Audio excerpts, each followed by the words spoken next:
Hey guys, you're tuned into the Random Access Show. My name's Leon Panopoulos, and today we're going to be talking about tech in the future. We don't know what it's going to be, but I'm going to tell you my predictions for what we're going to hear in the future from tech. And of course, we're going to talk about the latest in tech news. I'm Leon Panopoulos, you're tuned into the Random Access Show.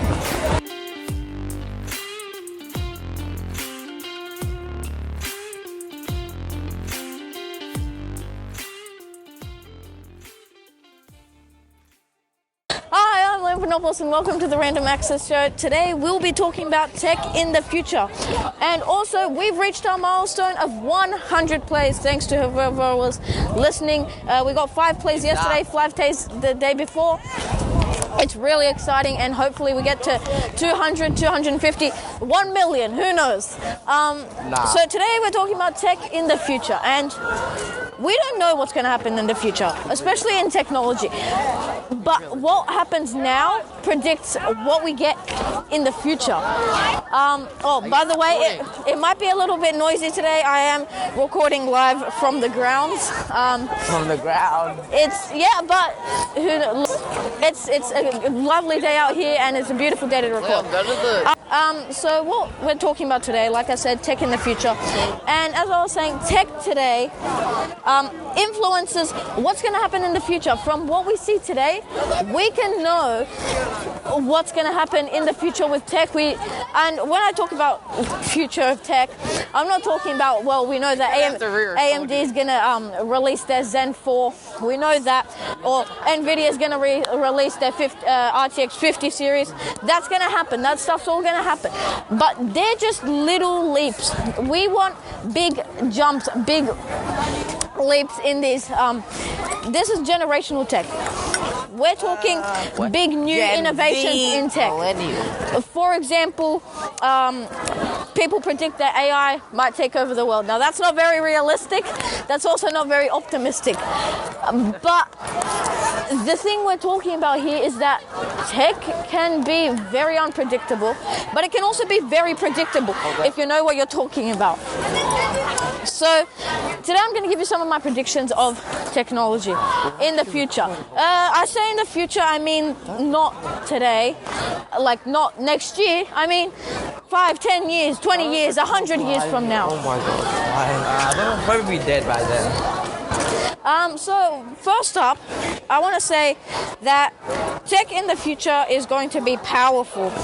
And when I say powerful, I mean really powerful. We don't know what that means. We don't know what that means in technology, but it means that our computers will be snappy, quick. It's like if you can render something in 10 seconds, that's how you know your CPU is speedy. And we're going to get that quality, we're going to get that performance, that power in the future. And that's not even really a prediction. It's saying that's what is going to happen. Chromebooks will be more powerful than MacBooks. And see, that could actually be a logical thing. Chromebooks could become more powerful than MacBooks. If that does happen, though, come knocking on my door and kill me. But Chromebooks could become more powerful than MacBooks. And who knows? That's the thing. We just don't know what's going to happen in the future with tech. But we can predict. So for prediction number 1, I'm predicting AI in agriculture.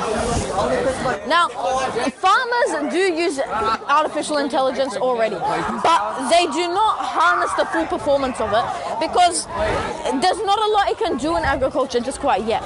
But if we think logically about this, if we think properly about this, AI could be used in agriculture more in the future. For example, on a scarecrow, it could be used to show a scary face or make a noise whenever there's a bird detected nearby, or Siri could scream at the bird. We don't know what's going to happen, but agriculture could really harness AI in the future, and I think that is likely to happen.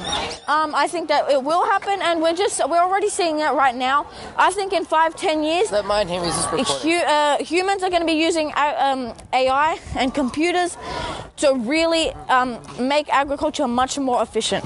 Yeah. All right, that was first prediction done. That was about AI and agriculture.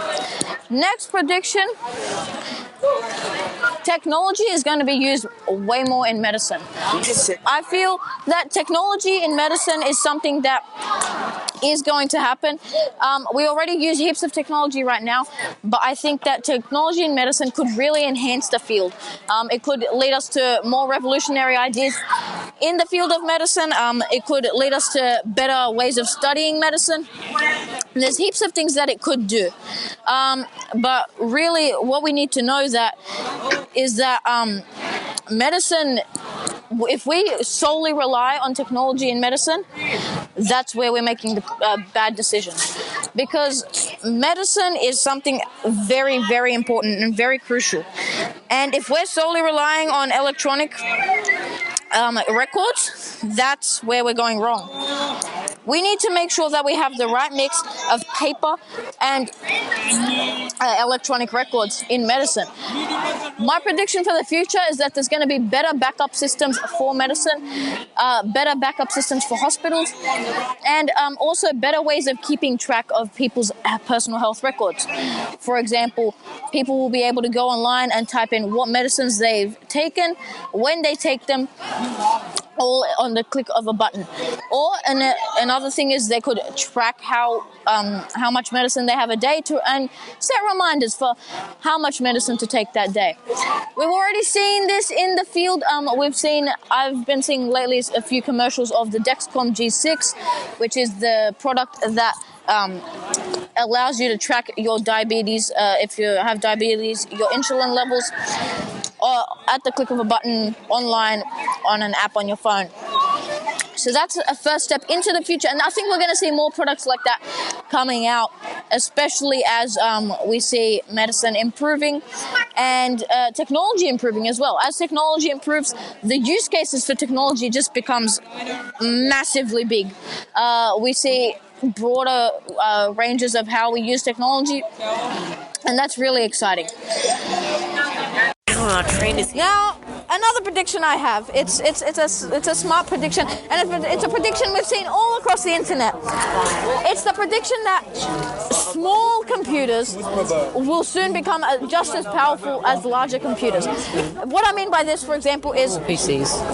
For example, the Raspberry Pi. The Raspberry Pi, I'm predicting that the Raspberry Pi could become the computer that most people are going to be using in the future because of its portability and its speed as well as its size.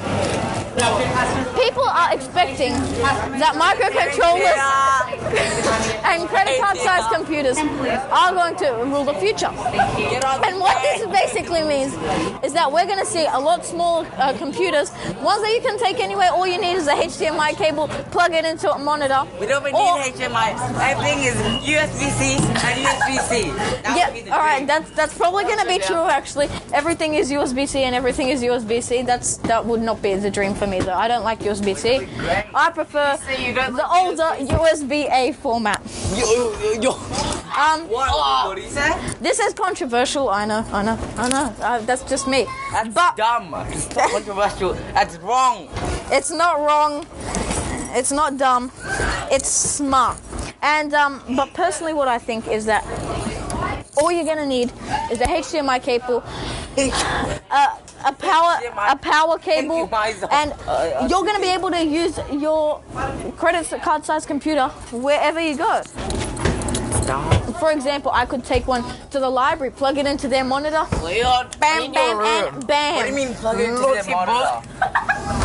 And by doing this, it's adding the extra bit of portability that not even a laptop has. It's the same size as your smartphone. All you need is two cables, power supply, HDMI. Why can't you just plug into a power bank? You can even, and if you have a Bluetooth mouse or Bluetooth keyboard, that's even better. That's even less cables. Bluetooth. Yeah, Min doesn't like Bluetooth. That's my friend. He prefers USB-C. I do not. So if you have a Bluetooth mouse or a Bluetooth keyboard, that's amazing. All you need is your mouse, your keyboard, your credit card sized computer, and a few cables, and off you go. You're ready to plug it into any monitor. And I think that these is really going to become more popular. Spaghetti. across the world. And I think that even we're seeing it now. The amount of Raspberry Pi sales are really high. And I have one personally, and I've used it. So Raspberry Pi licensees apparently growing from just 700,000 units in 2013 hit 10 million units in 2016, and now it's gone past 30 million units. Now this is from an article I've just found online, and I mean 30 million computers. That's a lot of computers. The amount of people I know that want to get a Raspberry Pi is just overwhelming. My final prediction is that we're going to see quantum computers coming into the residential household. And that's something that we've already started seeing. We've already seen that quantum computers are getting more powerful by the second, and it is really scary. If they're harnessed or if they're used in the wrong way, it can be extremely scary. But if they're used correctly, just imagine the things we could do. Just imagine how we could use them. Just imagine, all that power. Instead of using your old Chromebook, you would be using a quantum computer, and you might need to buy an extra freezer to store it in. But it doesn't matter. Yeah, see, my friend just said a quantum Chromebook. That could be the future. Oh wow, that's actually a good idea. Oh, that's mad. Anyway, a quantum computer in your household, a quantum computer that you'll be able to use, maybe if you're a lawyer, you need to type all those Microsoft Word documents. A quantum computer could be your thing. If Valorant keeps crashing on you, quantum computer, Valorant, that's what you could need. And we're seeing that this is the future. Built-in VPN. And, what? Built-in VPN. Yeah, built-in VPN my friend just came up with. These are all logical ideas. But the quantum computer is more powerful than we think it is, more powerful than we know. And that coming to our house is not only scary, but it is awesome. It is both at the exact same time. And what I feel is that if a quantum computer did end up coming to our house, that would just, I don't know. I don't know how I'd feel about it. That would be mixed emotions from me. Because, quantum MacBooks, that would be scary. Do you know how powerful those things would be? But I don't count MacBooks as computers. I just count them as pieces of plastic. But, I hate MacBooks. But if we see a quantum computer, it will extend the capabilities by a great amount of what we do with our computers.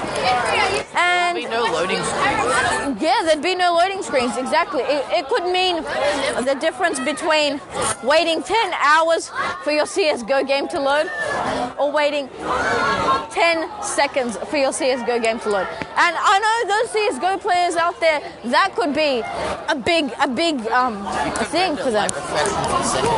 You could render real time. You could render in real time.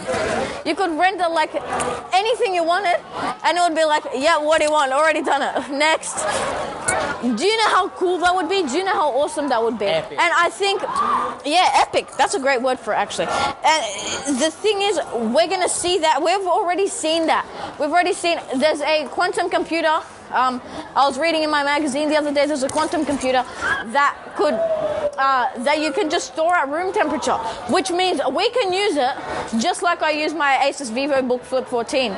We could use it like my friend uses his old weird Chromebook. We could use it like people use their MacBook things. We could use it normally, and it would be just epic. It's like the next revolution in next generation in computing.